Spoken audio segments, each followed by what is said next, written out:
Player stats. Player. Plot armor. Metal. Moxie.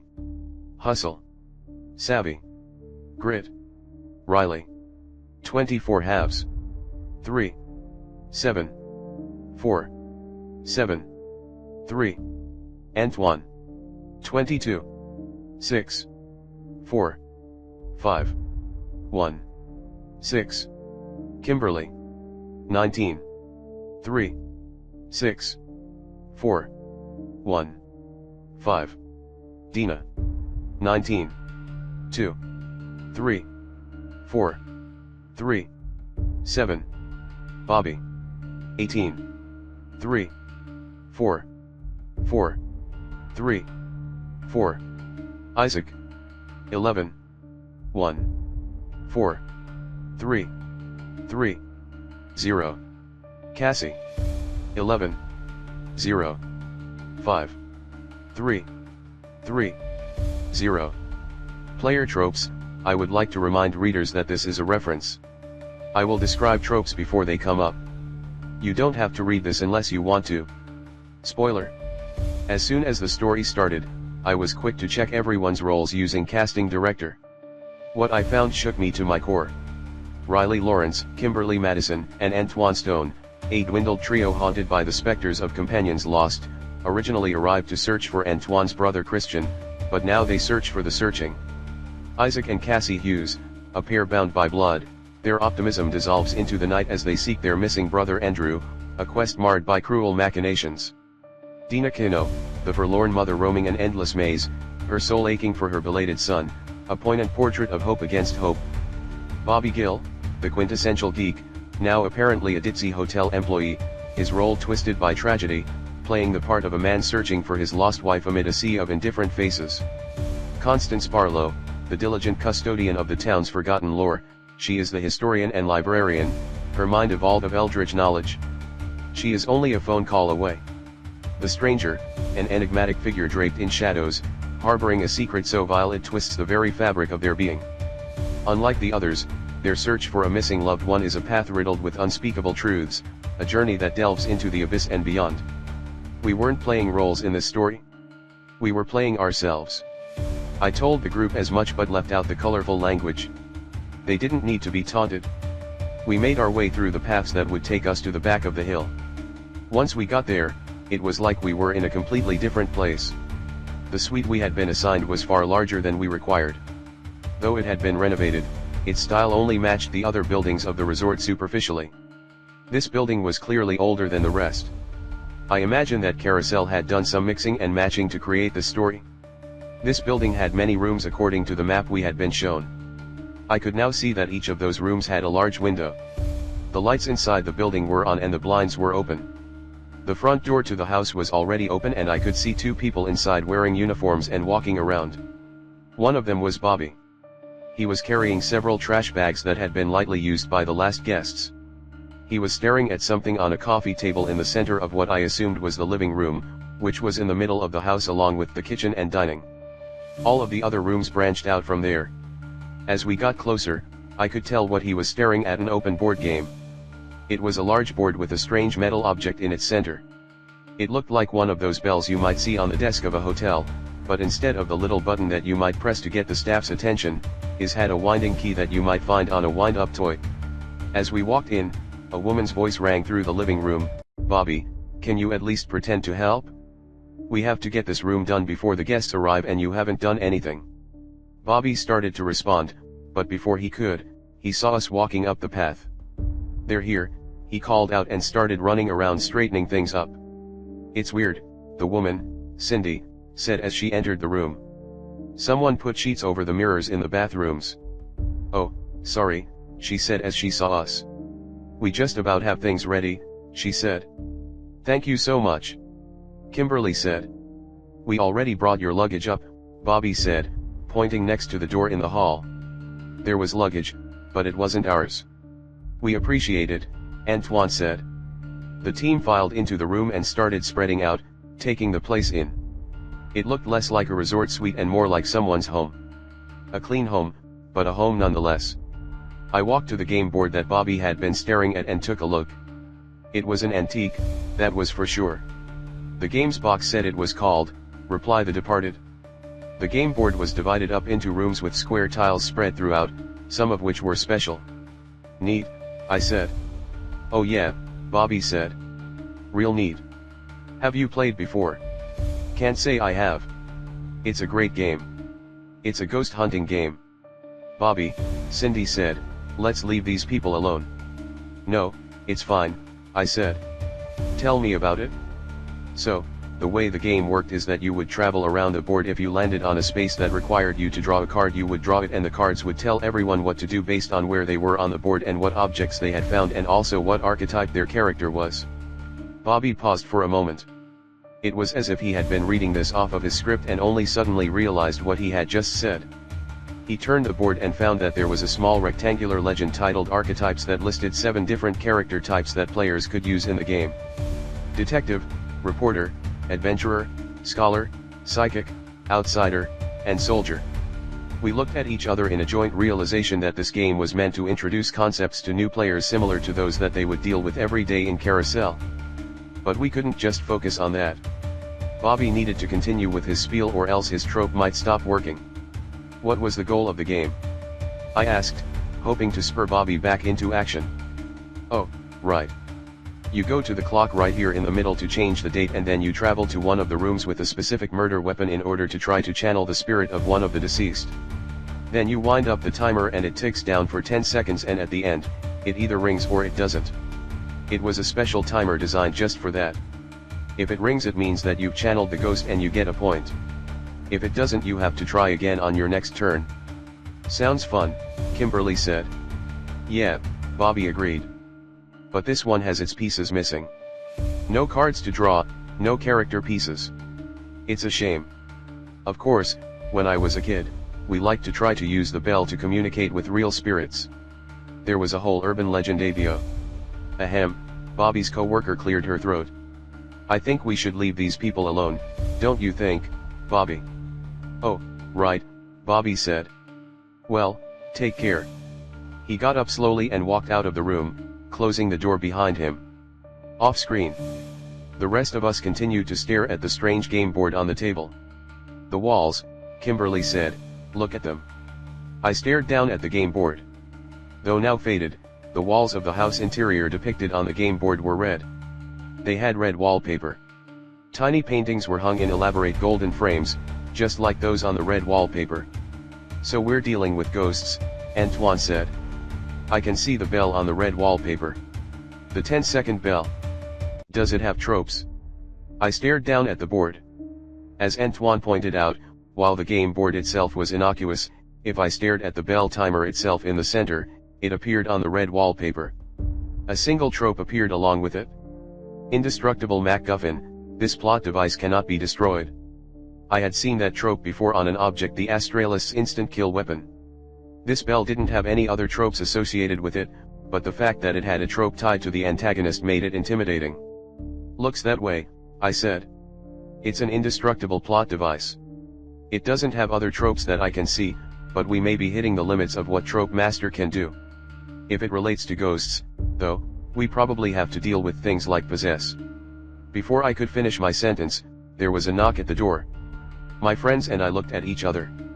Cassie and Isaac were glued to their places on the couch. I'll get it, I said. I sprang up off my knees and walked to the door. I peeked out the peephole. It was the cleaning lady, Cindy. Bobby was behind her. He looked worried. I opened the door. On screen. What's up? I asked. Cindy held out a piece of paper that had been crumpled up. I found this in the trash we just emptied. It looks like whoever left that game had printed out some game instructions. I took the paper and glanced down at it. It was a printout of a post on a message board of some kind called Arterial Oasis. The name sounded familiar, but I couldn't place it. The title of the post was, The Real Rules of Reply the Departed. Thanks, I said cautiously. I looked past her and saw Bobby staring at me wide-eyed. He looked worried. I slowly closed the door and began reading the paper. What is it? Kimberly asked. As I looked over it, I knew exactly what it was. It isn't instructions for the board game, I said. It was a creepypasta, a type of scary story told on the internet, usually poorly. But I recoiled at the thought of saying that word out loud. Some internet lingo should stay on the internet. It's instructions, I said. For a seance or something. Like an urban legend, maybe. What it said was this: The Real Rules of Reply the Departed.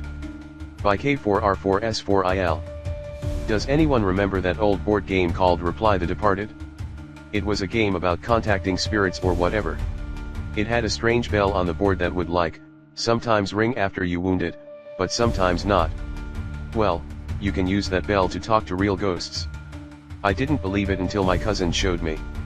He told me that the game was based on a similar practice used by mediums for hundreds of years. That's where the game designers got the idea. He said it was called the 10-second game originally, and he said it is dangerous. You should not play this game. Some people said the original game was boring and they wanted something new, so I thought you might want an update. Here's what you need. The bell from the game. A house or building with a similar layout to the one in the game. Lots of rooms with windows. There needs to be a main room in the middle that you can run back to. This is important. You need to be far away from other people. If you can see people outside your windows, the game won't work. Items belonging to the spirit you want to contact. Like in the board game, murder weapons or precious keepsakes work best. If you have antiques in the house, that will probably be enough, but special belongings work better. That's it. Simple, right?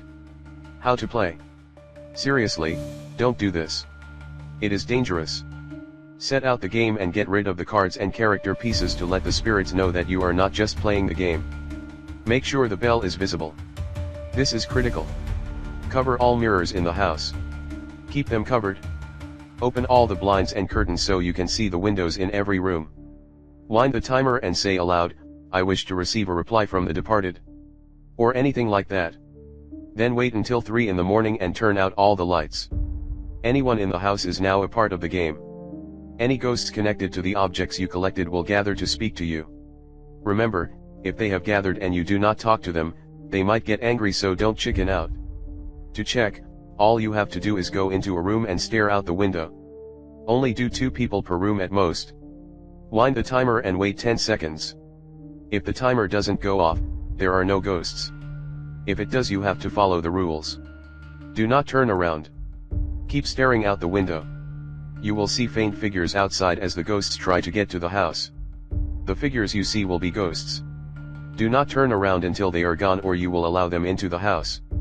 You do not want that. My cousin did not tell me what would happen, but he said it would be bad. While the figures are at the window, you can ask them questions. Wind the bell. If it goes off, the answer is yes. If not, the answer is no. Do not turn around until all the figures are gone. If you see a blue light out the window, go back into the main room and cover your eyes. Seriously, this really works. Don't say I didn't warn you. Be careful. There are more than just ghosts who want to talk to you. www.arterialoasis.web link. I passed around the rules for the 10-second game so that everyone could read them. As they did, they looked around and realized how this place was perfect for the ritual. There were many windows and no signs of humanity on this side of the hill. That is so creepy, Kimberly said. I don't like this, she pleaded to Antoine. It's just a dumb internet thing, Antoine said. Yeah, I said. But I'm creeped out too. If we played up being upset by the game rules, we would have an excuse to try to prepare ourselves for what was to come. I was sure such things didn't matter for new players, but with Carousel awake we needed to cover our bases. Well, I'm going to look around, Dina said. And then she did. Over time, most of us peeled off from the big central living room to explore for one reason or another. It was the party, after all. The more experienced of us spread out. Isaac and Cassie stayed in the living room with the collection of big overstuffed furniture to sink into. Despite the openness of that room, with its high ceilings and many pathways branching from it, it did feel the safest. Antoine and Kimberly went off together so that they could activate Get a Room. The trope was good for finding things while exploring. We still hadn't gotten many tropes like that, and we needed to take advantage of it every chance we got. There was a chance they could find something really useful. They might not, of course. I walked around and surveyed the many trinkets and pictures throughout the suite. All of them featured a man with white, untamed hair. He stood on an old airplane. He paddled a canoe. He cut a ribbon wrapped around the entrance of the library. Whoever this was, he was important, but I knew it wasn't Bartholomew Geist unless the depictions I had seen were wildly inaccurate. This man was tall and gangly, for one. I was on screen periodically as I went. After finding nothing of value, I happened upon the suitcases and luggage that had been dropped off for us that didn't actually belong to us. The bags all had stickers from Carousel's airport that said, "Misrouted baggage." There were clothes and toiletries, as I expected, but there was also a picture of 4 people inside one bag, all with deep red hair and identical noses. They looked like siblings. 2 girls and 2 boys. The picture was taken on top of a mountain. Looked like a fun bunch. "What's that?" Cassie asked from her seat in the living room. "I think it's the baggage of the people that checked out early," I said. "Looks like you and Isaac are the only ones who actually got to keep their luggage in this town." "Oh," she said. "I hope it gets back to them." Eventually, Antoine came back to the main room and reported that Kimberly was taking a shower. "She's really freaked out right now," Antoine said. "Maybe we should get rid of that game. In case someone accidentally winds the key, and a ghost rings it." I asked, trying to act like that was a ridiculous idea. I picked up the game board and stored it under the coffee table it had been placed on. There was a second shelf.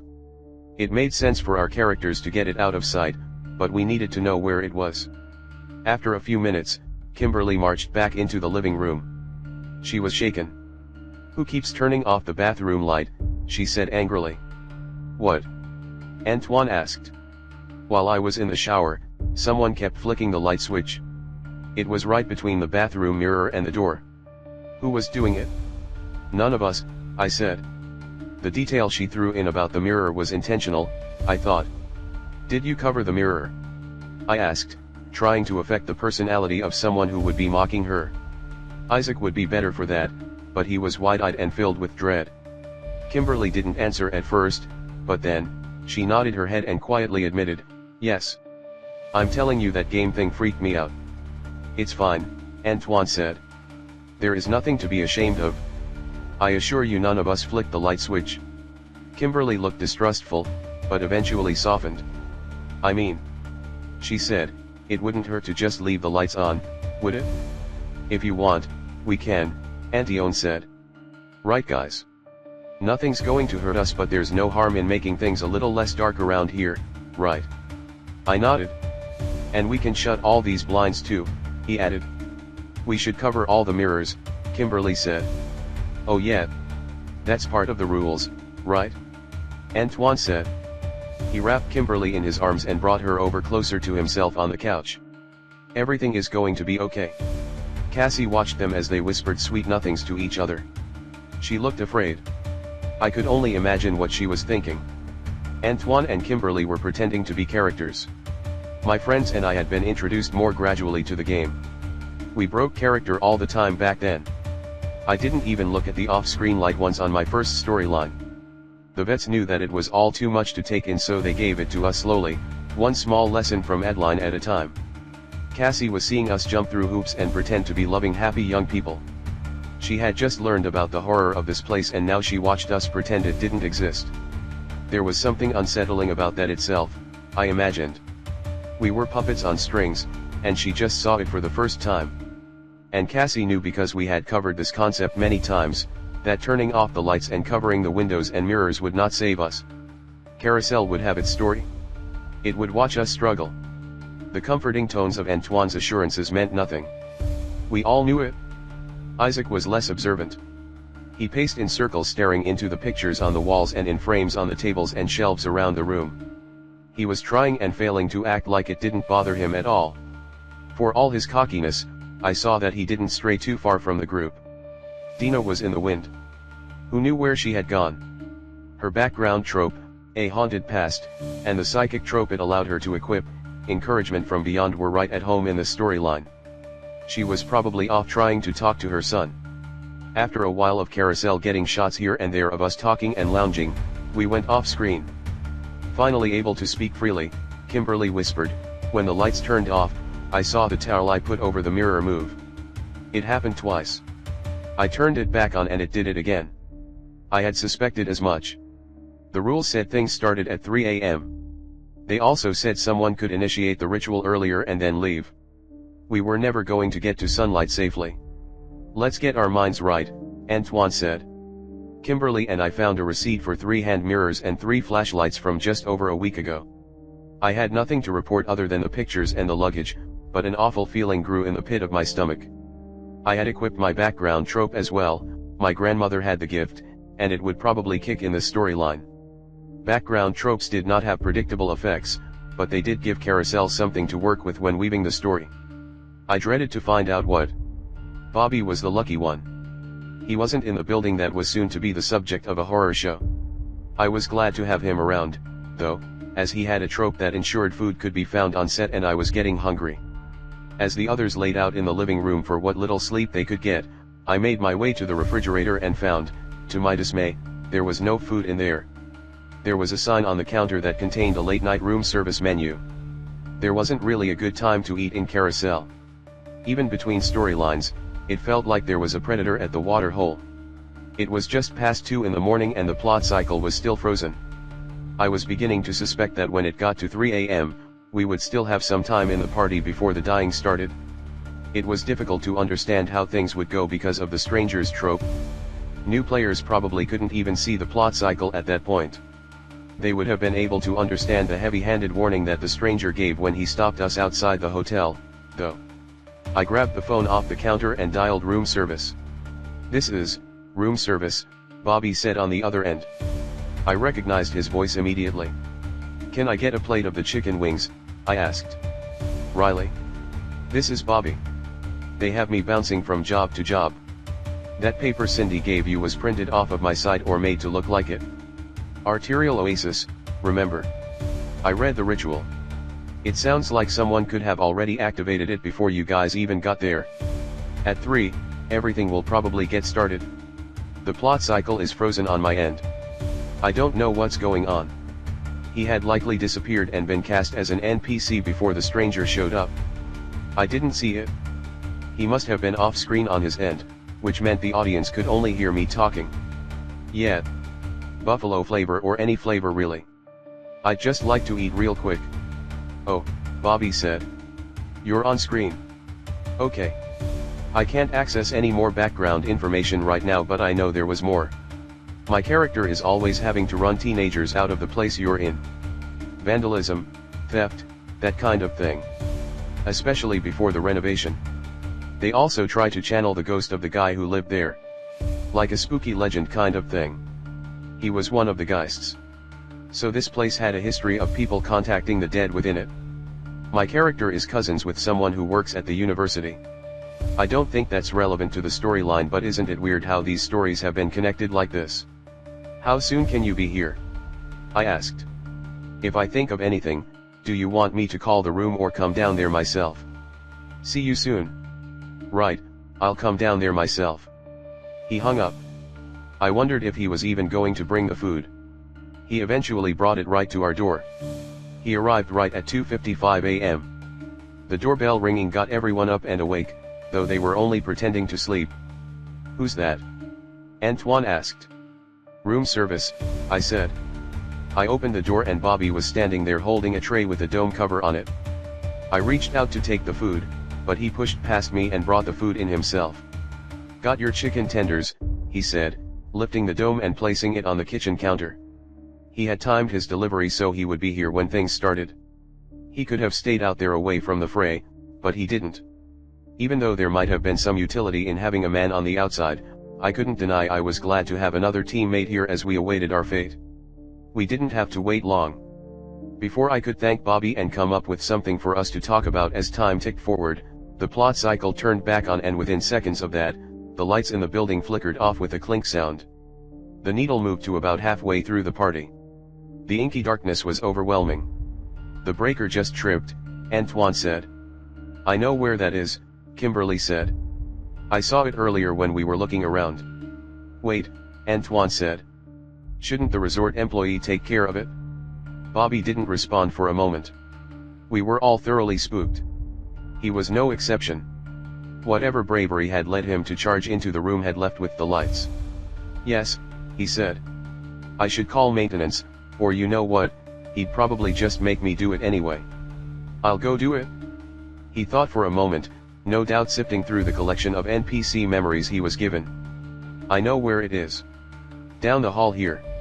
Just a moment." He walked cautiously as his eyes adjusted to the moonlit room. Having drawn all the shade made things even darker, but I wasn't going to be the first to open them right then. "There's a candle and some matches right over there," Cassie said. She didn't get up from her overstuffed chair. A quiver in her voice told me she probably couldn't. "On the mantel, right?" I asked. "Why, yes," she said. I made my way over to the mantel slowly as my eyes adjusted. I found a decorative candle and matchbox. There was a problem. "It's empty," I said, shaking the matchbox. I grabbed the candle anyway. If I could find a way to light it, it would be useful. Moments later, I heard a crash and a scream coming from the direction Bobby had gone. "Help!" Bobby screamed. Antoine was up off the couch at a moment's notice, his baseball bat already in his hand. His like a security blanket trope buffed his grit and supposedly soothed his and his allies' fears when he brandished a weapon. I didn't feel soothed, but that might have been a higher level feature. Since no one wanted to be left behind, we all walked together down the hallway that Bobby had walked as we heard him asking for help. Once we got in there, Kimberly was quick to go flip over the breaker and we were once again bathed in light. What we saw in the middle of the room next to piles of old furniture, Bobby was on the ground, having fallen or tripped. Above him, attempting to shush him, was the stranger. "Just a moment," the stranger said, "don't be alarmed. I can explain this." "Get the hell out of here," Antoine yelled. "I can explain. Hear me out, hear me out." "Perhaps you should all go outside," he said. Thoughts rose up in my mind like, in the middle of the night, and it's cold out there, I'm not going outside. But I didn't say those things. Isaac did. Almost those exact words. That meant two things. One, the stranger had more tropes equipped than those we had been allowed to see on the red wallpaper. And two, he was using that secret trope that made targets disagree with him. He was here, in part, to ensure new players didn't just run away as things ramped up. He wasn't just a fellow player. "So, explain then," I said. The stranger nodded and said, "You aren't going to believe what I am about to tell you, but I promise I am telling the truth. I came here to look for my daughter and I fear I may have doomed us all." As he said that, the lights flickered off again. This time, though, there was no breaker trip to blame. They just went off. "I didn't want anyone else to be here," he explained. "I ran the others off and the woman at the front desk said no new guests had taken their place. No one was supposed to be here except for me. Now it's too late. I'm sorry I didn't do more to scare you away," the stranger said, his shame evident by the light of the moon. "I feared you would end up here. I was going to ramp up the crazy to prevent you from staying here. I was. Honest. Then I realized that if I rattled you too much you would tell the hotel staff and everything would be ruined. I barely managed to get the previous guests to leave. I thought the suite would be empty tonight." "Why did you need the room?" Dina asked. She could summon an intense curiosity when she wanted to. It was almost an excitement. I could tell she wasn't just playing her character. This game involved speaking to the dead, a preoccupation of hers. "I assume you saw the board game on the coffee table," he said. "Yes," Antoine said. "And the instructions from the trash." "Oh," the stranger said. "You saw those?" He paused, his eyes staring into the distance. "So you know what I've done then?" "I initiated the ritual. The 10-second game as the kids call it. I know how ridiculous it sounds. I would never have believed it myself if not for the proof." "You're saying that you can talk to ghosts using a board game?" Antoine asked. The stranger didn't answer at first. The tension in the room was high. We were all afraid. So often we had to hide our fears of what was to come because our characters should have been clueless. Not this time. Not this storyline. Our characters would be very afraid because our characters were all based on us. "Not the board game, that's not what's important. The bell," he said. "That device calls to spirits. They are drawn to it because it gives them a way to interact with the living world. That's what my daughter told me. The spirits just wanted to talk. Now I'm convinced it's something far more sinister than that. I believe they want to join us, and some are willing to do so by any means necessary. This is insane, Antoine said. I'm calling the cops. Won't help, the stranger said. The call will go out, but they won't be able to help until the game is over. The first time I played the game, my neighbor called the police in because of the screams. Cops said no one was home. But I was. I was playing the game. My daughter, Sydney, she heard about the game and played it with her friends. The first time you play it, you won't even know anything happened for sure. You'll stare out the window and wind the bell and you will think that there is something outside, but you won't be sure. But they are there. The more you do it in one place, the surer you'll be. How many times have you done it? Kimberly asked, clinging to Antoine's side. 5 times, he answered, 3 of them here. Last night I managed to get rid of the guests, sent them to another hotel. The nights before there were no guests here, so I booked the suite and had the place to myself. But this place has been the host to the 10-second game many times before I got here. Last week, my daughter and her friends came here. They wanted to try to contact Jedediah Geist. This used to be his place. It's a Carousel tradition. Low square footage for a Geist residence, sure, but he was always the black sheep in that family. Where's your daughter now? Kimberly asked. I don't know exactly, he said, but she called me. Left me a strange voicemail. I could barely make it out, but she said the ritual was real. When she didn't come home, I tried it myself. The hotel said she and her friends skipped out on paying the bill, but I'm not sure they ever left. We need to leave, Antoine said. We'll go, okay. I don't want any part of this. It's too late. Antoine looked at him incredulously. He slowly left the storage room and went to the living room, pulling Kimberly behind him. The rest of us followed, the stranger included. Don't open that door. You need to have a barrier between our world and the spirit world. They can pass right through open doors and mirrors, the stranger said. Antoine defied his warning and walked right toward the door, placing his hand on the doorknob. Don't do this, the stranger said. Please. He threw himself at the door and begged, let me prove it to you first. Just let me show you. How? Dina asked with intense interest. By playing the game. We have no choice, really, I invited the spirits. If we do not speak to them, they will get angry. We don't want that to happen. The spirits are half asleep, unsure of their state in existence. When we anger them, that will change. I just need to find out what happened to my daughter. The last couple of nights I think I got somewhere. I'm almost there. Please. What were the rules again? Dina asked. She seemed eager to play. Only 2 people at a time. We go into one of the rooms and stare out the window, the stranger said. Figures will appear.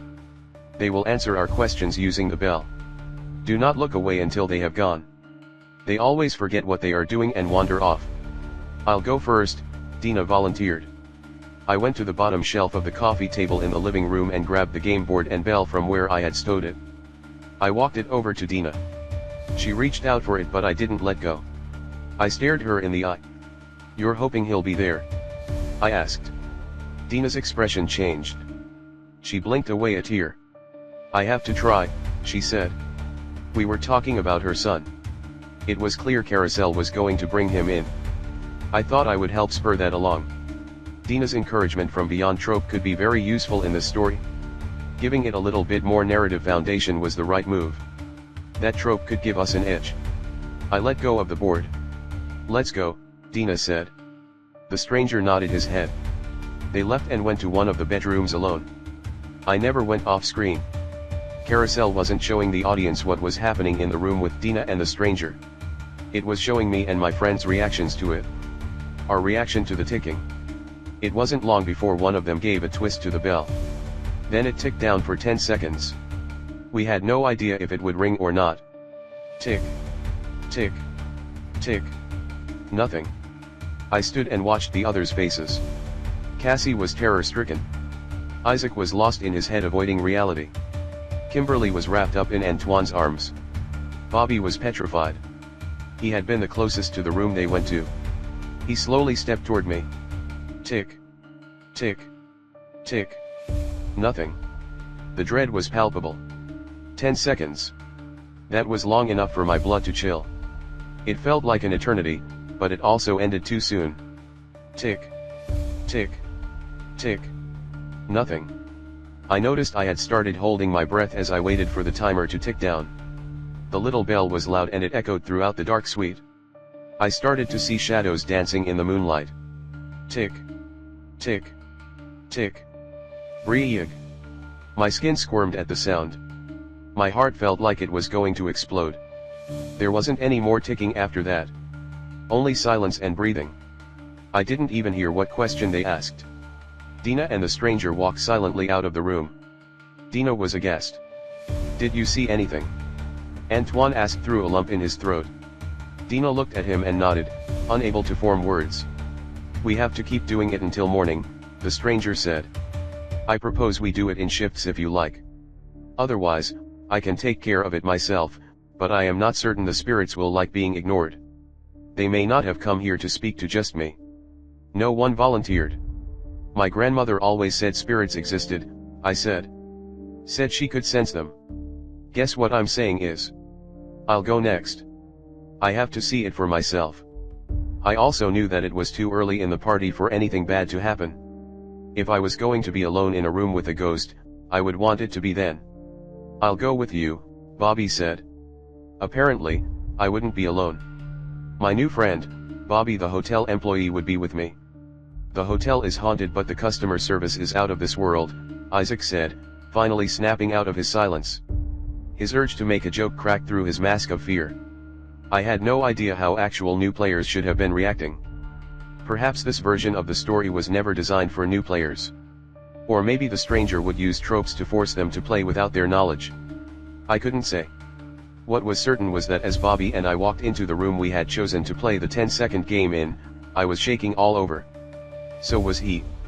"You think this is real?" I asked Bobby.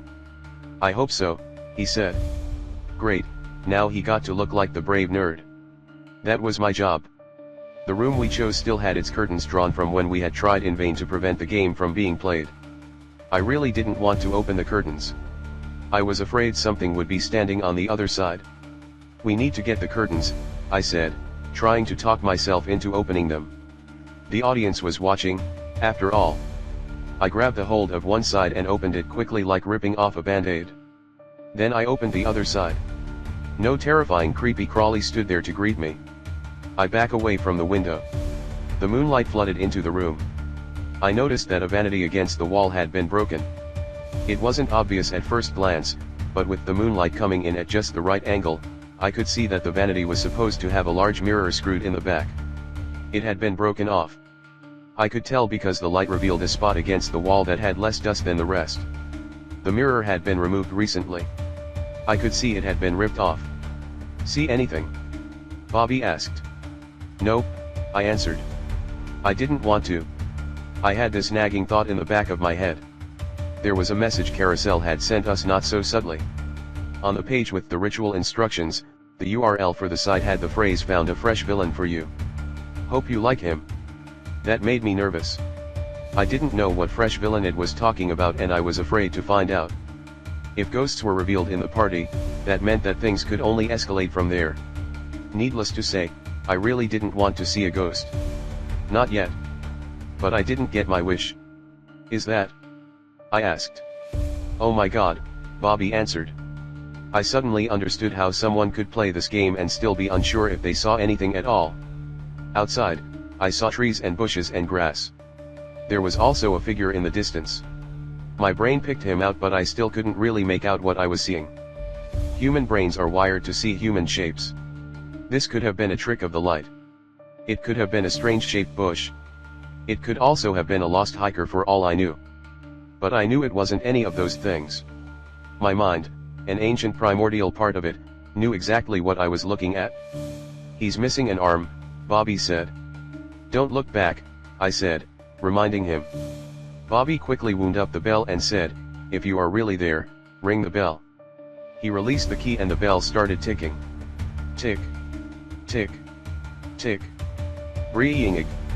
Oh shoot, Bobby said. Oh shoot. You ask something. Can you wave at us? I asked. I wound the bell. Tick. Tick. Tick. Breeing. Sure enough, the figure, which may or may not have really been there, started to wave subtly. It was even more evident that he was missing an arm once he started moving. Do you know what happened to the girl that was here last week? I asked. Tick. Tick. Tick. There was silence. The figure in the distance disappeared. Okay, Bobby said. I'd say that's enough for now.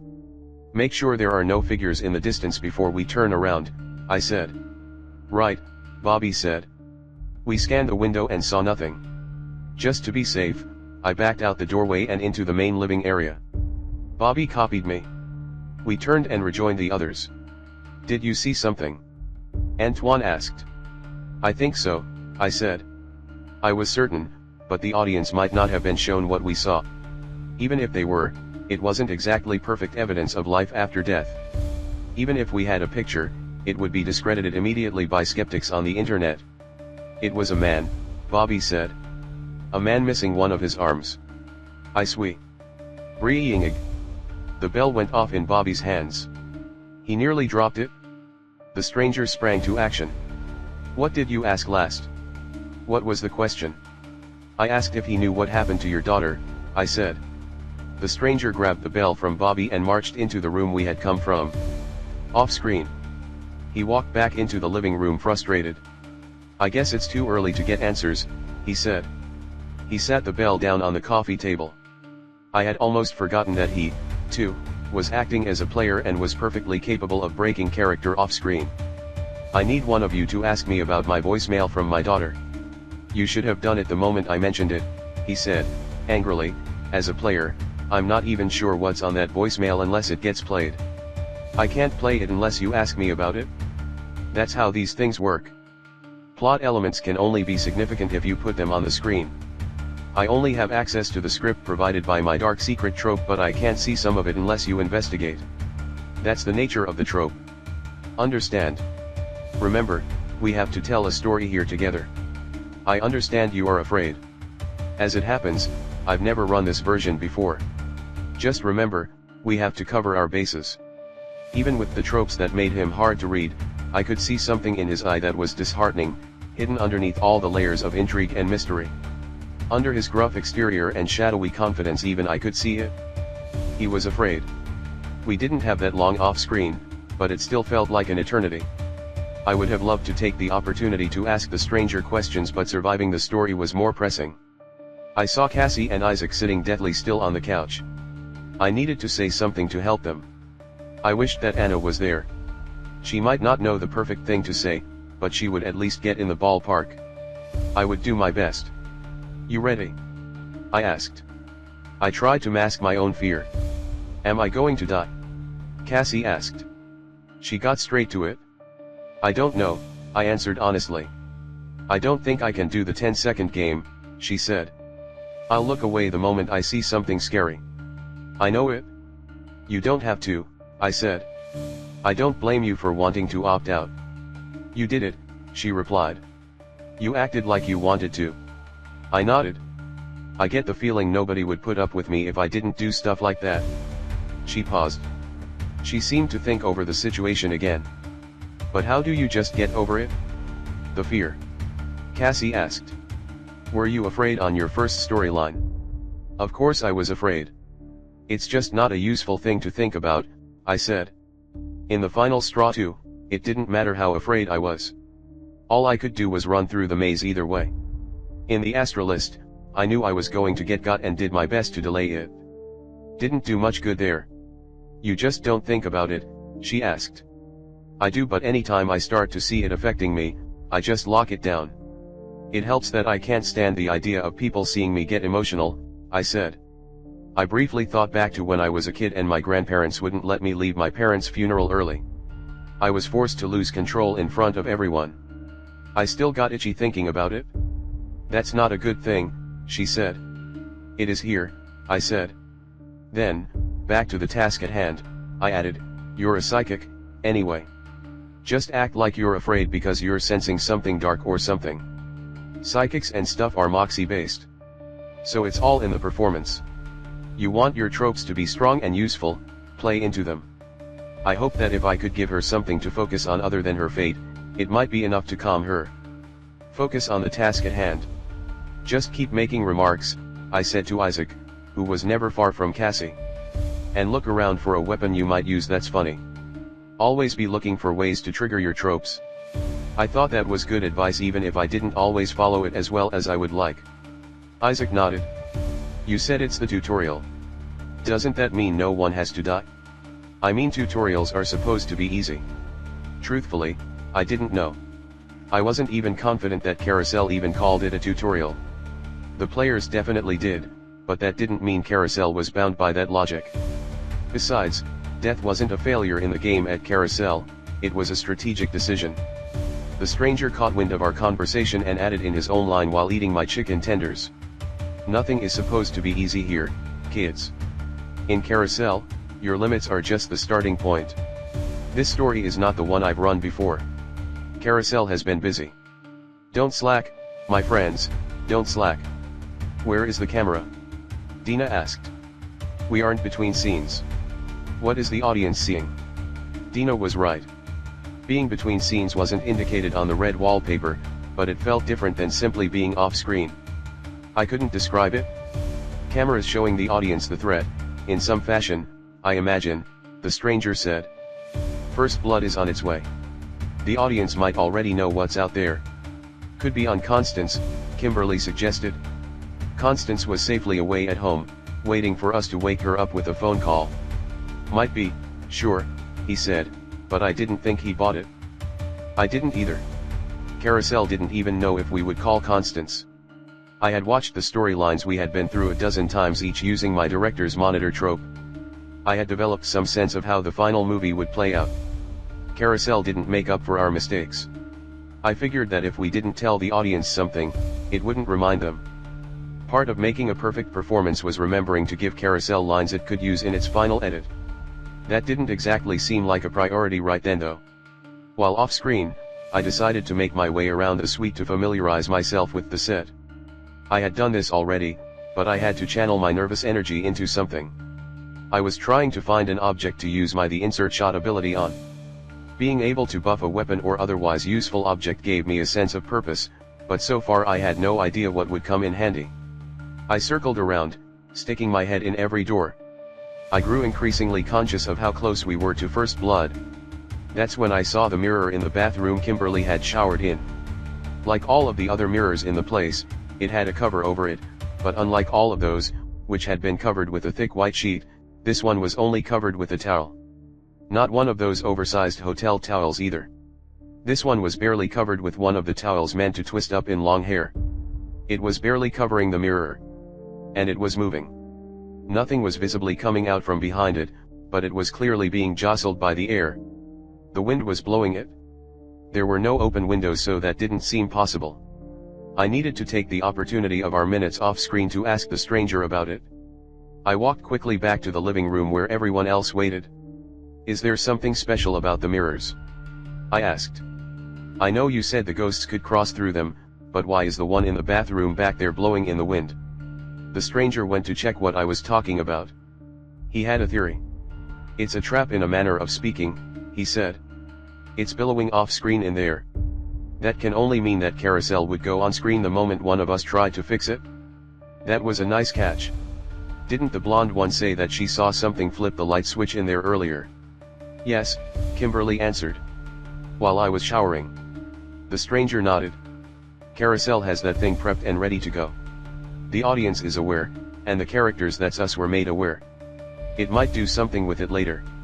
I thought back to the subject of inquiry storyline where Carousel had appeared to be planning to set the poltergeist on Antoine for first blood, but I prevented it.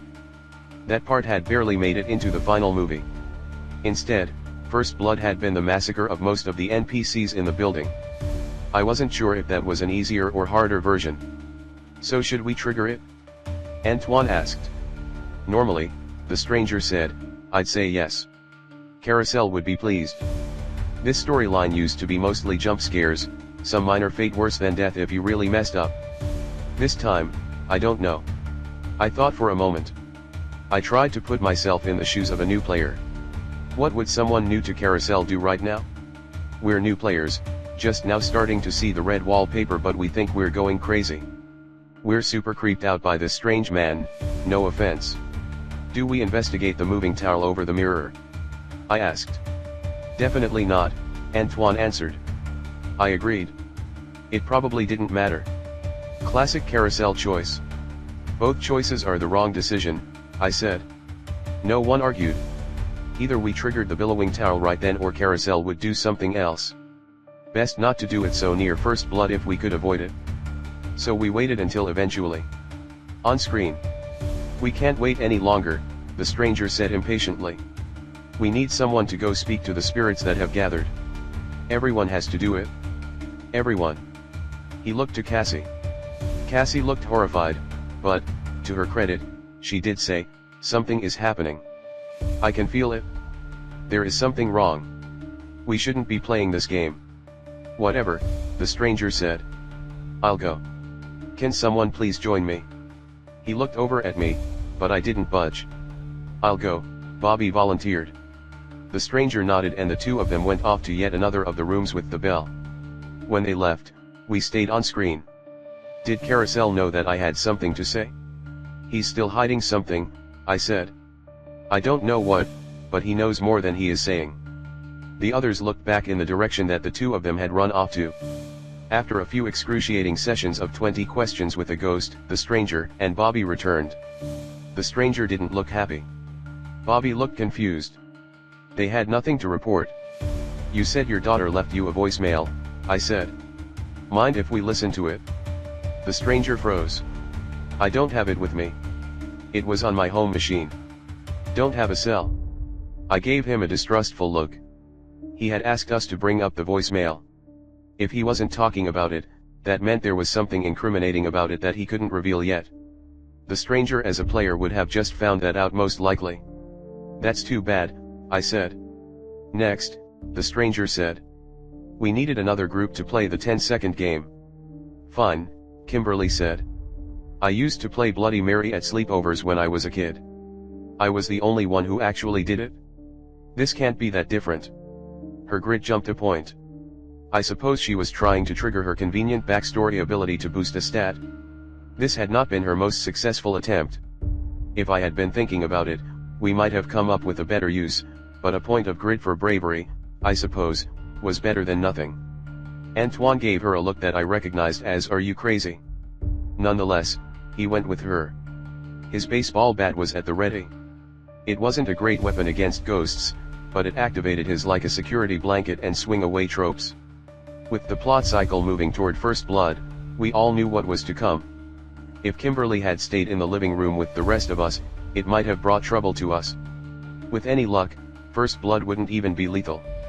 It could be an injury or even just a huge scare if it fit the story. I wasn't sure though. Within moments, the twisting of the bell and ticking of the mechanism had started. In the living room, we were off screen. All eyes were on Kimberly and Antoine. Tick. Tick. Tick. Nothing. The bell was rewound. Kimberly asked another question. We hadn't agreed on what to ask. We didn't even really know what the spirits could tell us. That was another thing I had forgotten to plan around. I made a mental note for all of us to get on the same page about that as soon as possible. Tick. Tick. Tick. Brying. That was a yes to whatever they asked.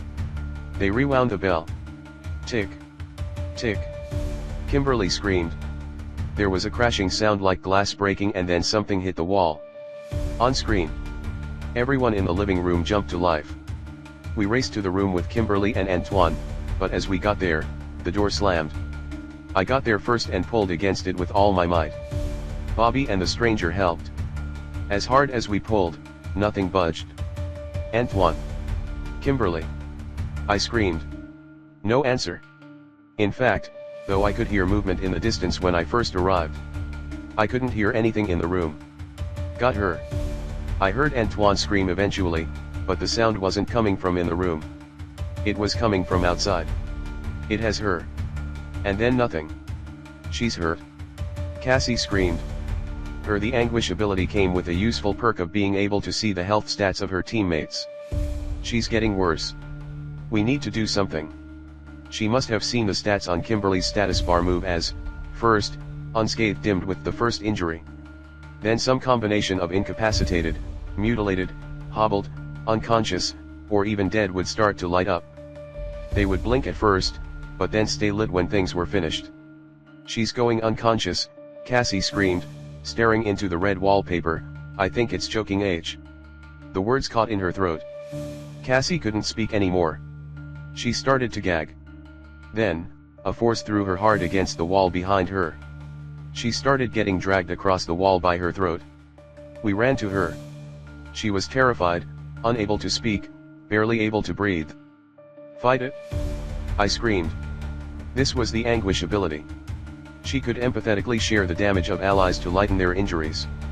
I had not anticipated it being this effective while she was so low-leveled, but then I realized, as a psychic, her moxie was high for her level and her grit was 0. That stat configuration would maximize this trope's capabilities. That wasn't to mention that the storyline was the exact type that trope was designed for. Psychics, ghosts, the confirmed paranormal. It was a perfect storm. You have to fight it? I screamed. I had done little to reinforce my own inherited psychic abilities that my grandmother was implied to have passed on to me because of my background trope. I would be almost useless here, but I had to try. Isaac! I screamed. Encourage her. She needs you now. Isaac obeyed and promptly knelt down beside his sister and started encouraging her to fight. Tears filled his eyes. He was helpless. I didn't know if bringing in the power of family would work here. It was too early. The theme hadn't been established. But I was throwing everything at the wall. We were firmly in first blood now. Cassie started to lift up by her throat, up, up. She was floating. Whatever it was that was attacking Kimberly was powerful, but she was surviving. They both were. I grabbed the couch and pulled it under where Cassie was floating. What do we do? Bobby screamed to the stranger. The stranger looked as confused and afraid as we did. This has never happened before. I know some people are more sensitive to spirits. How was I supposed to know? I jumped up on the couch and reached up toward Cassie. She was turning blue, but I could see on the red wallpaper she was still alive. The fact that rebirth hadn't come yet meant that Kimberly was too. I tried to lift her up, to secure her so that she wasn't hanging from her neck. Miraculously, it was working. She and Kimberly were connected. Cassie was extending Kimberly's survival. Every minute Kimberly lived, the weaker the big bad got. We needed to do whatever it took to help her survive longer. Eventually, she lowered to the ground quickly as if slammed, but the couch took much of the blow. I could see deep purple bruises forming around Cassie's neck. They were in the shape of a hand. We continued on for what seemed like an eternity that way. Eventually, whatever force was dragging Cassie around by her throat relented. The needle on the plot cycle jumped to rebirth. Kimberly was dead. Cassie was barely alive, just hanging on. She's trying to say something, Dina said. Cassie was moving her lips. She couldn't talk. Her throat was crushed. Her dead status was blinking and staying on longer and longer each time it blinked. Isaac held Cassie in his arms and cried. No matter how much we warned them, he was never going to be prepared for this. Cassie died on the couch. She had held on for nearly 10 minutes of choking torture, barely able to breathe. In the end, she lost the fight. But she had helped Kimberly and the team. I hoped that would be enough. Isaac tried to wake her. Can't we do something? He asked. Then he repeated himself in a scream. After Cassie was gone and a beat had passed, my attention returned to the room Kimberly and Antoine had been in. I tried the doorknob and it opened easily. There was glass on the floor. I could see that. There was also a dent in the drywall opposite the window. Beneath it, a broken metal flashlight had landed. Bobby, Dina, and the stranger were there with me. Someone threw the flashlight through the window, I said. With a broken window, the stranger added, it could have just walked right in. We need to get this covered up. He moved to flip the mattress up against the broken window. Damn, he said as he realized that wouldn't work. It was too short to cover the whole thing. There's cardboard in the storage room, he said to Bobby. Bobby ran to fetch it. I'm guessing that we can't just close the door, I said. You guess right. I stared out into the darkness through the window. No spirits arrived in the distance. It just looked like I was staring out the window. Nothing special. I knew that wasn't true. Even though it looked like a forested hillside, the land outside that window belonged to the dead. She was saying Antoine alive, Dina said. When she was dying. I think that's what she was trying to say. Antoine alive. Out there lost in the woods, the ghost his only company. That wasn't good. Just as Bobby arrived back with the cardboard, I heard the tinkle of glass and a young man step through the window. I hadn't seen him in the distance. He held his hands up in front of him as if to surrender. I'm not here to hurt you, he said. I barely got away alive. My friends. They're still back there. I left them. I was afraid. He said this mournfully, unprompted. He worked himself nearly into tears, but the tears never came. I was distracted by the way his head tilted unnaturally to the left. By the bony protrusion pressing out against his skin from below his ear from where his neck had snapped. J.T. Guzman, Wandering Spirit. Plot armor, 3. Underscore underscore underscore underscore underscore underscore underscore underscore underscore underscore. Tropes. Death delusion. This entity is not aware it is dead. Don't wake the beast. This entity is asleep or in a similar condition. They will not stir without outside intervention. Waking them will transform them into a more dangerous form that plays by different tropes. Walking crime scene. This entity's ghostly form reveals clues as to the nature of its demise. If I wasn't standing 4 feet away from him, I would have been really jazzed to see the ghost of J.T. Guzman. This was my favorite type of ghost to see in horror movies. He didn't look faded or transparent. In fact, he looked solid, though I wasn't going to test if he was. He had died of a broken neck and his spirit forever reflected that. Every time a ghost like that popped up in cinema I would smile and hope to guess the cause of death of each ghost. My favorite movie with spirits of this kind was 13 Ghosts, but there were plenty of good ones. Seeing him in person wasn't as fun. His spine stuck so far out of place I could practically see it through his skin, his fingers were broken and his nails busted. It looked like he had been dragged and had grabbed onto the ground for dear life, but that was all of what I could see by the moonlight. We need to get this closed up, the stranger said, grabbing the cardboard from Bobby's frozen hands and walking to the window. I found tape, Bobby said, unable to take his eyes off the ghost. He held out a roll of duct tape. I grabbed it and helped patch up the broken window. Cardboard will keep ghosts out? Dina asked. Funny how that works, isn't it? The stranger said. Couldn't say why. When you're out there, everything is so far away. JT said. When I saw the broken window, it was like suddenly the house was closer. Suddenly, I could get to it. I wasn't just walking in place. JT always seemed to think we were talking to him. I didn't know if that was a ghost thing or just his personality. I knew that soon, we would have to make a plan. Having a very fragile specter in the house would complicate things. Excuse me, I said. I squeezed my way past the ghost and into the hallway. I'm going to go check on Isaac. I wondered if Dina, Bobby, and the stranger would know not to tell the ghost he was dead. I'm going to go tell him there was a survivor, I said. Not that that will cheer him up. I had to weigh the risks. At that moment, I knew that if Isaac came around the corner and saw the man with the crooked neck, he was liable to freak out. The others had experience. They might keep their cool. Off screen. Isaac was still sitting on the couch next to his sister. He had covered her with a blanket. No amount of logic would break through to him until he was ready. I couldn't expect him to deal with his sister's death in a way that was convenient. Hey, Isaac, I whispered in his ear. You need to know that one of the spirits is in the house. He doesn't know he's dead and we need to keep it that way. No screaming or freaking out. Got it? I felt like a jerk ordering him around as he mourned his dead sister. He didn't answer, but he nodded. Fat, round tears rolled down his cheeks, glistening in the moonlight. I thought about how I had felt when Camden had died the first time when stabbed by Ranger Danger. I had cried then, but it wasn't too long before my mind shifted to beating the storyline. I wondered how long it would take Isaac to do the same. He was the next target. Or was he? The stranger's dark secret trope was supposed to drop his plot armor to 0 when he revealed his titular dark secret, but I couldn't actually see his plot armor. It was hidden. All I could see were his 2 visible player tropes. I couldn't even see his poster. I had originally assumed that the stranger's dark secret was that he had initiated the 10-second game, but then there was the whole thing where he got dodgy about the voicemail his daughter sent him.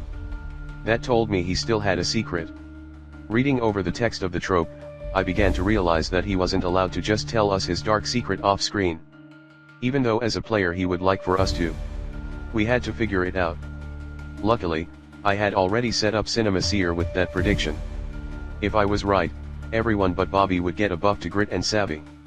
I was certain that there was something more to come. It had to be something that would make my character hesitant to work with him, even to survive. I walked back into the room where the ghost was being interrogated by the others. They had not made much headway. On screen. I was so scared, he said. You have no idea. It was like he was floating in the sea during a storm. He could talk to us and answer our questions. He even showed some personality. But then a wave would come and he would go back underwater. He would emerge suddenly very scared and mournful. Ghosts worked in cycles like that, apparently. How did you get stuck out there? I asked. Girl I'm talking to right now. She's a freak. 100% my type. Craziest girl I've ever tried to get with though. She's into ghosts and witches and all kinds of weird shit. I'm not complaining. She's hot. She wanted me to come here and help her talk to some famous ghost. I couldn't chicken out, not when I got her on the line. His head wasn't on straight, but still, he smiled and licked his lips every time he paused his sentence. When he laughed, his head bounced slightly. All I got to do is play this weird game she found on the internet. Spooky sure. I figure when it doesn't work she'll be disappointed but, you know, we got all these rooms. Things could really work out well for me. But the game worked. There were things out there. Something I couldn't understand. She's writing down their answers. Ring the bell. Don't ring the bell, you know. I nodded. I understood why the 10-second game used a bell to communicate yes or no answers. Ghosts were oversharers. Then things started getting freaky. Not in the way I wanted. Started thinking, whoa, is this girl worth it? My ex wasn't this much trouble and she had 2 kids from different baby daddies. I wonder how they are. I kind of miss them, not gonna lie. I couldn't make things work with my ex, she was way older than me, like 30, but those kids were great. I always wonder if I should have stuck around just for them. The little one, Justin, he asked if he could call me dad and I said no. He was my little buddy. Why did I say no? Fuck. Why did I say no? I could have been a good dad. He paused for a moment and then started back in. I was so scared. You wouldn't blame me if you knew. I had to run. That thing, it isn't like anything I had to run. He was having difficulty keeping on topic. You said that something freaky started to happen when playing the game. I asked. It was out there. Took Sid so long to figure out. We thought we were talking to a dozen different ghosts, but it was that, whatever it was the entire time. I couldn't even understand what I was looking at. We saw one ghost get really close. And we talked to it. And it got closer and closer. We asked it questions. It was some lady that drowned. Her face was all messed up from something. Then she got closer and we could see something in the darkness standing right behind her. So close behind her we almost couldn't see it. Like it was hiding behind her. And then she got closer and Sid was asking her about her life and whether she knew this famous guy. And then she got closer, and I heard it. It was laughing. Black like a shadow in an old photo. So close to her, I couldn't make it out. And then I saw the stitches like the body of this dripping wet woman was sewn right to him. And he was laughing because he tricked us. He tricked us into letting him get close. JT was breathing faster and faster. He was terrified of whatever it was he was picturing in his mind. And then he got close enough to where I could see that behind him, somehow, I couldn't understand, there were more dead people sewn to him. The drowned woman disappeared and then some prospector dude who had been crushed in a cave-in or something, he came out, sewn on like the others. He was trying to talk, to yell at us, but his jaw and teeth were ruined. The dead people sewn to that thing were all wiggling and scared, and he could make them move and talk. I ran. I turned and ran. A dead biker was standing right behind me, face and shoulder ground down to nothing but hamburger meat. The thing was right behind him. So close I couldn't see it except at the very edge. I strained to get a look, but I couldn't. It was so close behind him and hiding. We had nowhere to go but out. So Sid opened the window and we ran. He was paralyzed with fear. The dead all showed how they died. You could see it. I don't want to end up like that. Is that what happens to the people we love? They end up walking out there dead, body parts cut up and gross. He paused. A sudden realization dawned on his crooked face. He started to slowly reach up his right hand. He was going to feel his neck. We had let him go too far. Soon, he would realize he was dead and we would be in trouble. Was Sid the hot chick? Bobby asked. JT looked at him. There was a sudden shift. You have no idea. I don't usually go for quiet chicks, but damn. She was like half goth cause her mom died. I really dug it. The goth thing, not, you know. She wore sweaters and jeans a lot, but you could tell she had a body, damn. I hope it didn't get her. So you were one of Sydney's friends, the stranger said. The ghost turned to look at him. Yeah, Sydney. The stranger looked at me and then at the others. We knew that his daughter's name was Sydney. Off screen. The ghost abruptly walked into the hallway. He wasn't going anywhere in particular as far as I could tell. He just wandered from room to room like he was looking for something. The rest of us went back into the living room with Isaac. He was standing over Cassie's body. We need to put her somewhere where she won't be on camera. Maybe the storage room. I need help moving her, Isaac said. I don't want it using her like a prop. I'll help, Bobby offered. But Isaac couldn't bring himself to touch her corpse. Here, Dina said. She waved him aside. Then she and Bobby carried Cassie's body down the hall. Dash. You can't tell us anything about your dark secret, can you? I asked. The stranger shook his head. I was going to have to keep working at it on screen. I had a theory. Assuming his secret was not yet revealed, the best time to do so would be in the middle of Rebirth. That's what was supposed to happen at the midpoint according to the plot cycle. New information that reframes the narrative in some way. Most of the time, we just watched the midpoint fly by. We never focused on making sure the midpoint revelation was meaningful. This trope might have been designed for just that. One big reveal. Dina and Bobby returned and we discussed battle plans. It looked like we might be headed outside into the parallel world of the dead. Can we get more information out of J.T? Bobby asked. I feel he knows more. He does know more. He might know where my character's daughter is or how to beat that thing, the stranger said. You guys might be right, but I don't think we'll get the opportunity. Carousel isn't going to let us have another scene with him unless it's interesting. It might get repetitive, I said. I'm going to give Constance a call. Her research trope takes time to kick in. We need to figure out what can be used to defeat ghosts and that thing. Let's not forget that Antoine's still out there. Our characters will probably think Kimberly is too. How do we know Antoine isn't dead? Isaac asked. Carousel targets the person with the lowest plot armor unless a trope intervenes or even if. Me, he said. He had 11 plot armor. Even lower than mine. I nodded. Unless he starts a fight with a ghost, he's not going to be targeted. We're off screen. For all we know, Antoine is on screen right now fighting for his life. With a baseball bat, Dina said. Against ghosts. He's fast, Bobby said. With his hustle, he can outrun anything out there. I agreed. What we didn't say was that Antoine was very messed up from spending unimaginable amounts of time trapped in the straggler forest. His trope, you were having a nightmare, could help fight the trauma from that. In fact, it had already cured his catatonia. His trauma though wasn't gone. It just looked for an opportunity to re-emerge. Right that moment, Antoine was walking through the land of the dead, a place we had just been told had mystical geography. I just hoped he could hold on. Dash.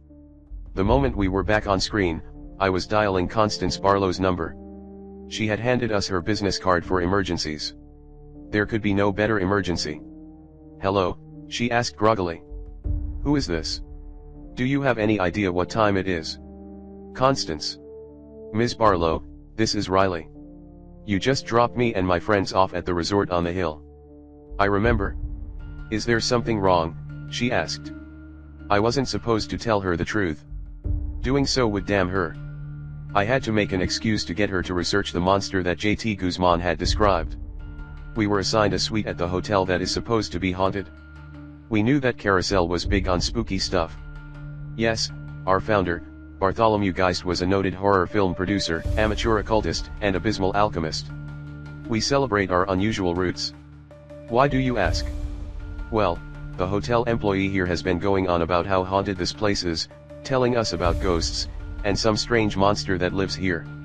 My friend Dina is really superstitious and maybe you could give her some closure. You have to understand. She lost her son years back.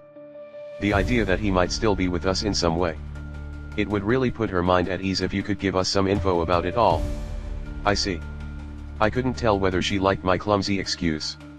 You see, this creature is supposed to hurt ghosts or something. Sew them to its body. She believes her son is still with her like a guardian angel. The idea of this thing, it's really upsetting her. If you could just tell us about the legend and how to beat it, that would put her mind at ease. Constance breathed deeply. This is why entertaining all of this ghosts and goblins nonsense is unethical and unwise. Oh, alright, she said. Tell me about this creature so I can research it. I am fairly well read on local legends and such. I described the creature JT had told us about. How it sewed ghosts onto itself, seeming to hide behind them as a trick. How there was something confusing about how it looked, how it could have so many ghosts attached to its body and still hide behind one woman almost completely. You said it laughs, she asked. Yes, I said. The hotel guy was very specific about that. It laughs because it tricked you.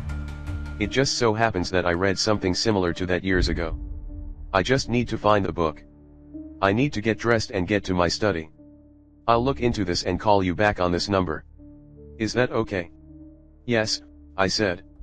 Oh, before I forget. How do you defend yourself against a ghost? Assuming one attacked you. Assuming disbelief isn't effective, I haven't the faintest idea. I'll have to look into that as well. Okay, I said. Thanks. I hung up the phone. I needed to make a plan and I felt like I had a fraction of the information I needed to do that. We had to go find Antoine. That was the way forward. We had no choice. It wasn't because that was the smart play. Staying in the house was the smart play. Except for one little problem. If we stayed in the house, spirits would want to come speak with us. We couldn't do that because we had searched the room after Kimberly and Antoine had disappeared. The bell we needed to speak to the spirits was missing. I needed Constance to call back. I needed to form a plan. I needed more time. It took me an embarrassingly long time to figure out a solution to our problem. We had to leave the hotel suite and venture out into the land of ghosts, but I also had to be available for a call from Constance, who was researching the lore of the creature described by our deceased friend. The solution was the cell phone in my pocket. This storyline, unlike those I had previously run, was set in an age where cell phones were ubiquitous. Modern movies had to come up with reasons to take cell phones out of the picture because they were just too useful for resolving horror scenarios. In Carousel, they were unusable without a trope that allowed you to use the phone, a trope like the one Constance had. The very moment I was on screen next, I pulled out my phone and noticed that it had full bars for the first time since I arrived in Carousel. I dialed Antoine's phone number. I had to hope that Antoine had kept his phone on his person. There was no such luck. As soon as I dialed his number, I heard his phone ringing in his duffel. Anyone watching would think it was ridiculous for a young guy like him to keep his phone in his bag instead of his pocket, but modern horror movies use this very trick to disarm victims. Damn it, I said. Try Kimberly, Dina said hopefully. We knew it wouldn't work. We didn't have a trope for contacting our friends, even when they were in good health. That wasn't the point. All we needed was to establish to the audience that we did have cell phones and hopefully establish that they worked in the storyline. Carousel did not disappoint. Kimberly had her phone on her at the time of her disappearance because it was in the cloth bag she was using as a purse. She had practically kept it strapped to her chest. It's ringing, I said. She's not picking up. Our characters wouldn't know she was dead, so we had to act in false hope of contacting her. I hoped that by establishing on camera that her phone was ringing even though she was out in the ghost realm, it would be enough to show cell phones would work and that Constance would be able to call me on my phone. Kimberly's phone rang and rang. And then someone answered. "Hello," a man's voice said desperately. "Please. You have to help me." I put the phone on speaker and said, "Who is this?" "My name is John," the man on the other end said. "I'm lost. I don't know where I am. You have to help me." "Okay, John," I said. I looked around at Bobby, Dina, the stranger, and Isaac like I didn't know what to do, but then I continued. "I called my friend. Is she there with you?" "There's a girl here," John said. "Oh my God, I think she's dead." We all gave our appropriate reactions, except for Isaac, who was not ready for it right then. "Where did you say you were?" I asked. "I don't know," John said, "I've been walking for so long." "Do you see a large building with a bunch of windows on a hillside?" the stranger asked. There was no answer. Then, there was a chilling laugh. Not an evil laugh, a laugh like someone thought something was so hilarious that they couldn't hold it in any longer. A deep throat joyous laugh. Click. The phone call ended. Carousel had taken my idea and ran with it. We had established that cell phones worked in the land of ghosts and the monster of the week had gotten to give us an interaction. Everybody got something. I stared down at my cell phone as the screen went dark after the call ended. The guy in there said that the creature laughed, Bobby said. I nodded slowly. What came next would be the debate about whether to leave the apparent safety of the suite and venture out into the dark. I didn't want to play the hesitant one. I didn't want to do that song and dance.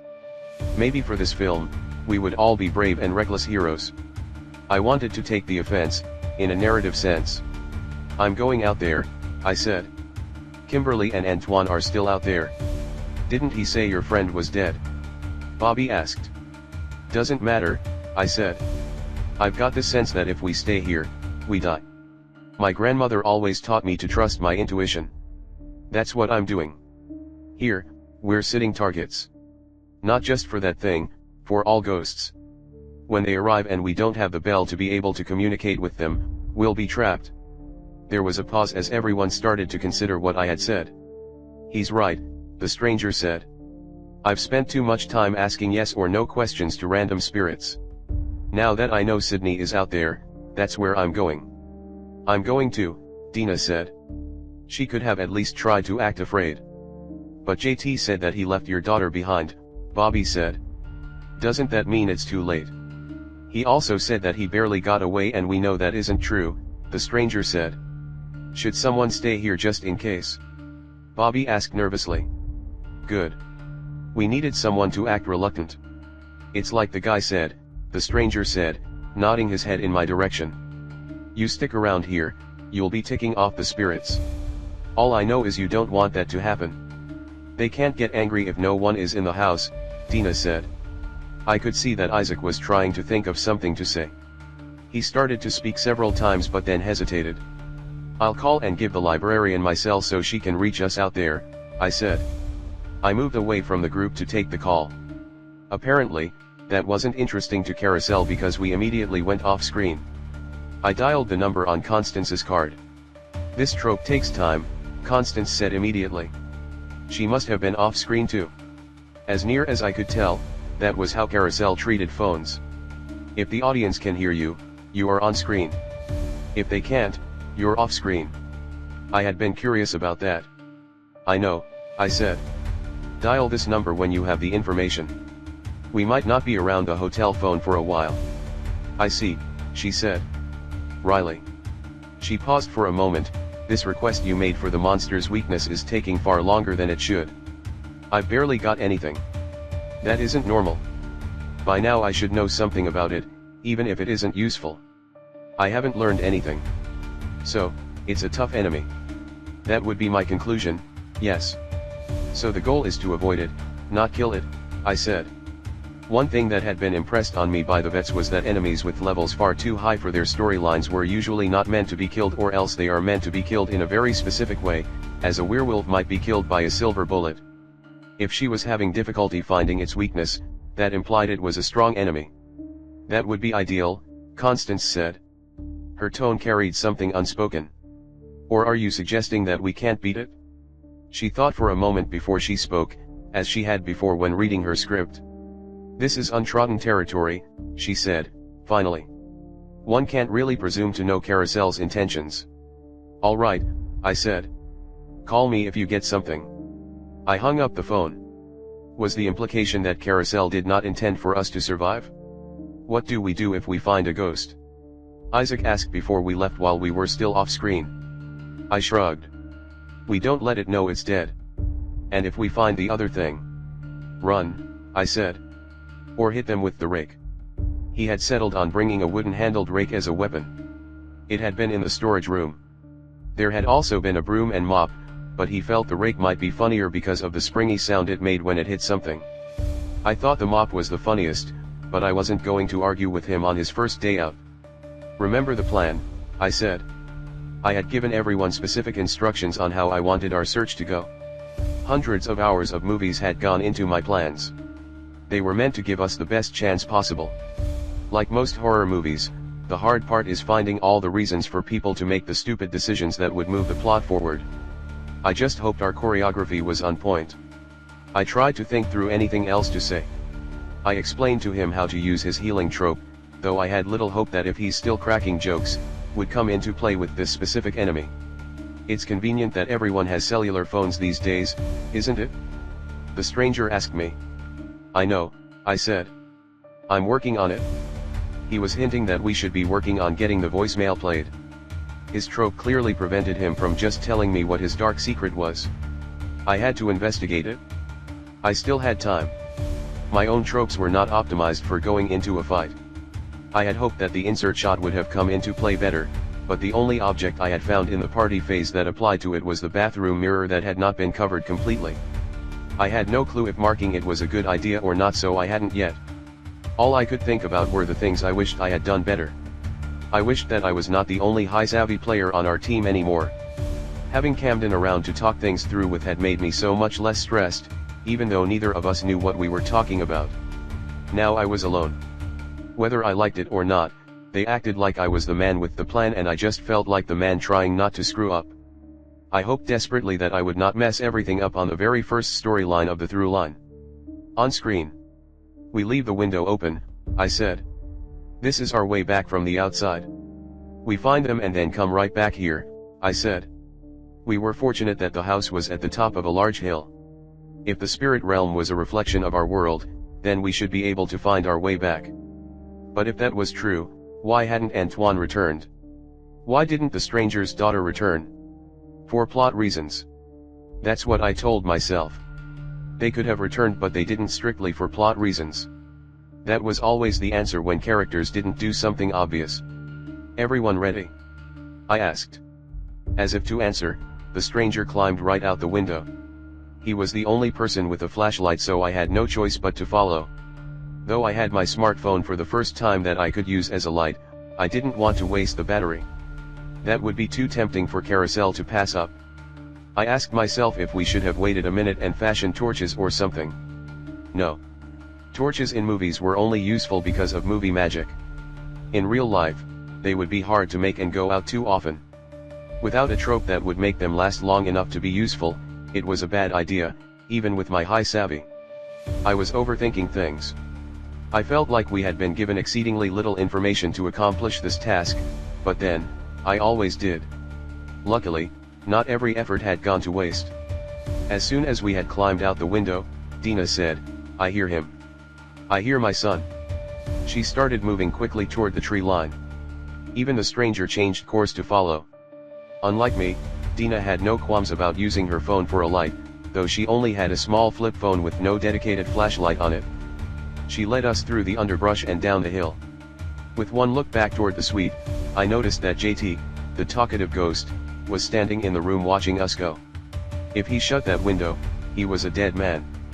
The stranger had thrown caution to the wind and had begun calling his daughter's name. He seemed certain that she was nearby. "I don't think that Sydney would have gone this far," he said eventually. We all assumed that he knew what he was talking about. "He may be right," I said. Surely Antoine and Kimberly would have tried to stay close too. Do you still hear your son? Bobby asked Dina. He said come this way, she answered. Can't you hear him? We all paused and listened. I heard a faint howl of the wind, which blew like a storm in the ghost realm. In fact, no one else heard him. I swear he's here, she said. He said I need to follow him this way. If there's even a chance of seeing him again. You have to understand. We're looking for living people. The stranger said. We have to prioritize that. Haven't you considered that the voice you hear is a trap? That thing seems to like tricking people. I knew he was wrong and so did he. Dina's trope was pretty clear that her son's presence was a positive thing, but our characters absolutely would not see it that way. I'm going. Dina said. She marched off in the direction. No. I screamed. Dina, get back here. I'm going back toward the top of the hill, the stranger said. I'm telling you they wouldn't have gone this far. What do we do? Isaac asked nervously, his rake shaking in his hands. Make for the suite, I said, pointing uphill in the direction the stranger had gone. Isaac and Bobby did as they were told. I looked back over my shoulder toward the direction Dina had gone and paused. I walked that way and considered following her. Then I changed my mind, but as soon as I turned around, I noticed that the others had gone too far ahead of me. We were all separate. Just like I planned. Not only did I do better on my own, but I had shared a theory with the others that we had to be on our own. As we walked together, we watched the plot cycle. It didn't move an inch. That meant the story was not moving forward. That was Carousel's subtle hint that something had to change. So, we split up. We tried to make it convincing. Carousel wasn't going to let the next part of the story happen when we were all together. That would be too easy. I was right. As soon as we split up, the plot cycle started moving forward again. I heard something in the distance. It wasn't one of those in the group. It wasn't Dina's son. It was Antoine. He was yelling. I couldn't hear what he was saying, but I did know where the screams were coming from. I ran further downhill to the right of where Dina had gone. I ran until I hit the river bank. The river was the same one that we had such a hard time crossing after the apocalypse. I could see Antoine on the ground next to the bank. He was injured. Specifically, he was hobbled and incapacitated. He screamed for help. It was a trap. It was clearly a trap, in fact. Antoine's status had him listed as captured. Normally, going after him would be an obvious blunder. Players would need a good excuse not to immediately help their friend. New players would fall for the trap out of concern for their teammates. I didn't need an excuse to stay away. I just needed to be oblivious. I just had to hope that Antoine would have the presence of mind to know what to do next. I ran down toward him, squinting as if I could barely see my hand in front of my face. It was dark outside. Not that dark, but dark enough that my character might have trouble seeing danger. I approached him quickly, pretending not to see my surroundings. Antoine laid back and closed his eyes. Riley. He was too weak to speak, or at least he pretended to be. We had gone over the scenario before, more or less. I got you, I said. I got you. Nothing had appeared to try and attack me yet. I needed to get Antoine up and headed back uphill before it did. I could feel oblivious bystander activating. The hidden monster would be posing for the camera soon. The audience would see how much danger lurked right behind me. There was no telling how long it would last. This was not an ideal setup. You just take it easy, I said. I'll get you back to the suite. I hoisted him up and in the rush of things, I accidentally dropped my tape player out of my pocket. I grabbed it with my one free hand and pushed play, again on accident, as I shoved it back in my pocket. Damn it, I said. I shoved Antoine's arm further up onto my shoulder. Antoine did his best to look out of it. One leg was injured but the other was good enough. The bump on his head gave us good cover. I let the music play, the 90s grunge that was on the tape. Something had just come out from hiding behind us. I didn't even try to look at its tropes yet. I had to keep my eyes ahead. Antoine had casually bumped my hood up with his arm around my shoulders until it was blocking my vision of whatever was behind me. You just focus on walking, I said. I'll guide us. We've got a big step here. This wasn't going to last forever. Oblivious bystander was not designed for situations where the danger was known. It just wasn't believable that someone would be, well, oblivious in that situation. But maybe, if someone was so focused on getting their friend to safety that they didn't notice the growing threat behind them. Maybe if they accidentally played music to cover the soft sounds of the thing following, the sounds of laughter. Maybe then, they could get up the hill without noticing the figure behind them. Maybe the figure would get bored and go after some other player with lower plot armor. Just maybe.